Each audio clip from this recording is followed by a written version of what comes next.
Nah, saat ini Sastro Jendro Hayuningrat, sabda terbentang di alam niskala, memerintahkan manusia di muka bumi untuk inna lillahi wa inna ilaihi raji'un.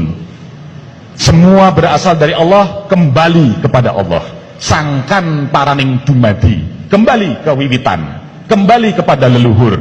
Dan itu semangat Mi'raj Rasulullah ketika menapai langit Sabtuju, dijaga oleh para leluhur Muhammad Rasulullah, yaitu Nabi Adam, Nabi Isa, Nabi Yusuf, Nabi Idris, Nabi Harun, Musa, dan sampai Ibrahim. Artinya itu adalah leluhur orang Arab yang harus diingat oleh bangsa Arab. Rasulullah meneladani itu, sehingga jangan harap sampai kepada Tuhan kalau kita tidak menghormati dan melewati leluhur. Sampai ketika Muslim mampu memahami ajaran Muhammad, wahyu dari Tuhan sudah turun kepada Muhammad. Kembalilah kepada agama yang lurus, agama Ibrahim. Ibrahim adalah Abraham, Brahman. Dan Muhammad adalah Nur Muhammad, Nur Ahmad adalah Akman. Di sini kejadian kehidupan manusia sejak dulu merupakan satu kitab, tinggal bagaimana manusia berpikir. Itulah tugas dari Allah kepada manusia yang tertulis di dalam Al-Quran. Tugas manusia untuk berpikir, karena Allah sudah memberikan kita mata untuk mampu melihat, memberikan telinga untuk mampu mendengar, dan memberikan hati untuk mampu merasakan. Sehingga dengan harapan besar saya, jangan hanya diserap dengan akal pikiran. Sisi spiritual hanya bisa dirasakan. Menyambung tentang setelah berdiri Candi Narayana, kami mendapatkan petunjuk untuk pertama kalinya, datanglah ke Bayan. Ada apa dengan Bayan? Nah, disinilah kami diantar oleh Pak Bagus Okostuja. Dalam perjalanan ini kami ketemu dengan beliau, dan ini sudah menjadi satu ketetapan. Saya rasa tidak ada yang namanya kebetulan. Sehingga ketika kami menapak Kebayan, kami melewati Suranadi, di mana beliau memberikan tetenger sebagai ajaran Game Tirte, kemudian di Bango, yaitu Game Buddha Pakse, dan di Bayan beliau menurunkan ajaran Game Seleme Wetu Telu. Ada apa dengan tiga hal ini? Betapa ternyata beliau dan yang di Jendra pada waktu itu merupakan satu sosok atau tokoh yang sudah pluralis, di mana Tirte sebagai lambang Siwa atau Wisnu, Buddha Pakse hakikat sebagai Buddha, dan Selama Wetu Telu di Bayan diturunkan dengan memberikan syahadatnya adalah syahadat Ibrahim. Ini yang menjadi PR bagi kita anak cucu. Ada apa? Itu semua sudah tertulis di dalam lontar. Ada prasasti bahwa beliau dan yang Nirata sudah ditetapkan menjadi majelis ulama sedunia dari keputusan para tokoh yang datang dari Vatikan, tokoh yang datang dari Cina, tokoh yang datang dari Arab, tokoh yang datang dari Belanda, dan yang di Jendra sudah ditetapkan menjadi majelis ulama sedunia. Ada apa Pak ini fenomena?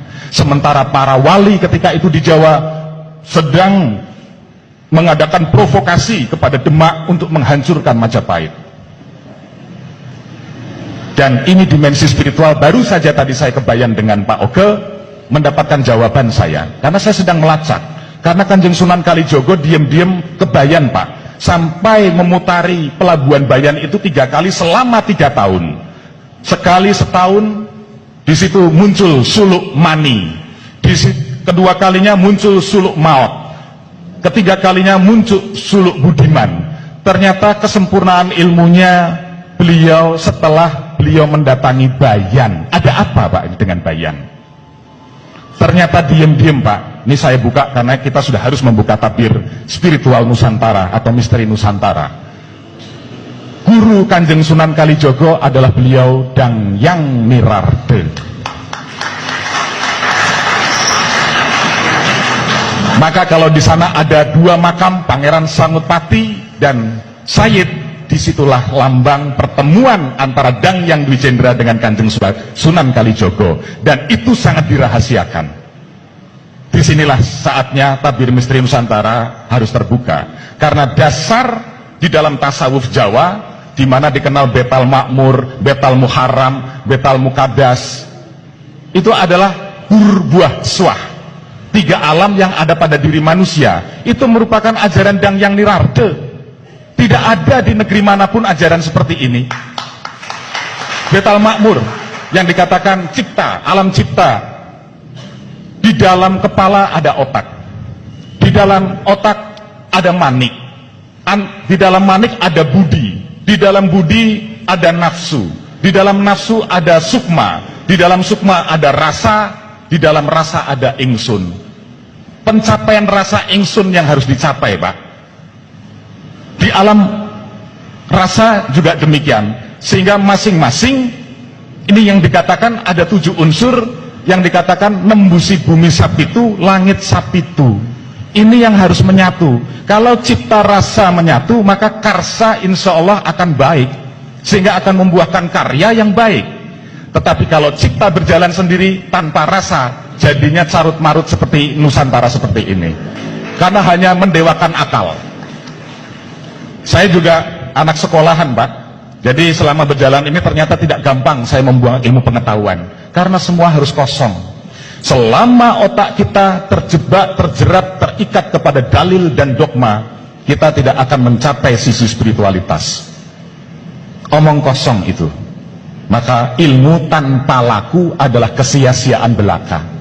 Tapi laku tanpa ilmu terjadi penyimpangan. Sehingga berjalan harus berguru. Karena kalau tidak berguru, namanya pemimpinnya atau walinya wali setan, dikatakan begitu. Sehingga akan terjebak kepada penyimpangan. Jadi manusia hidup harus memiliki guru.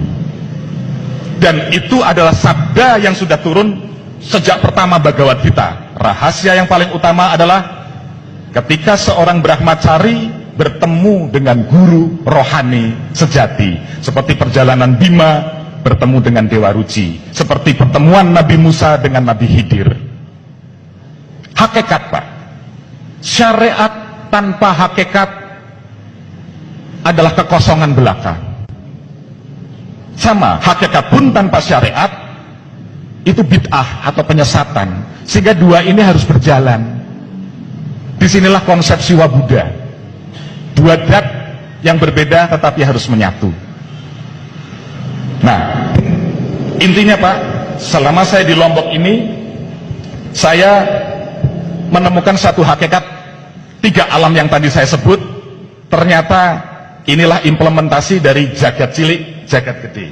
Sehingga Nusantara sebagai tubuh manusia, 3 alamnya ada di Jawa, Bali, Lombok. Inilah roh Nusantara.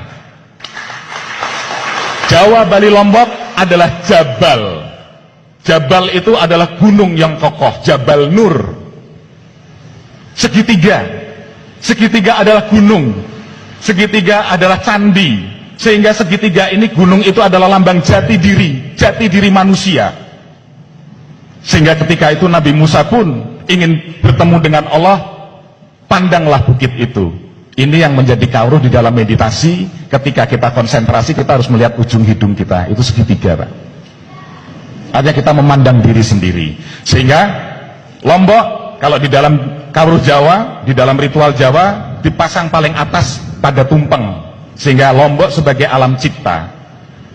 Sehingga saya bilang secara spiritual kami mendirikan Narayana, kemudian ada satu tetenger yang harus kami dirikan. Ini merupakan satu bukti yang tadi bapak-bapak sudah katakan, apa yang bisa kita perbuat. Apa yang bisa kita buat? Jangan tanya apa yang bisa kau dapatkan dari negeri ini, dari Ibu Pertiwi. Tapi tanyalah apa yang bisa kita berikan kepada Ibu Pertiwi. Disitulah konsep Dharma, Pak. Disitulah konsep bakti. Setelah manusia memahami ilmu yang tinggi sekalipun, ujung-ujungnya adalah bakti. Bakti adalah menggerakkan roda Dharma untuk menjalani karma, menggapai moksa. Tanpa roda Dharma ini bergerak, kita hanya menciptakan samsara. penderitaan yang berkepanjangan. Sehingga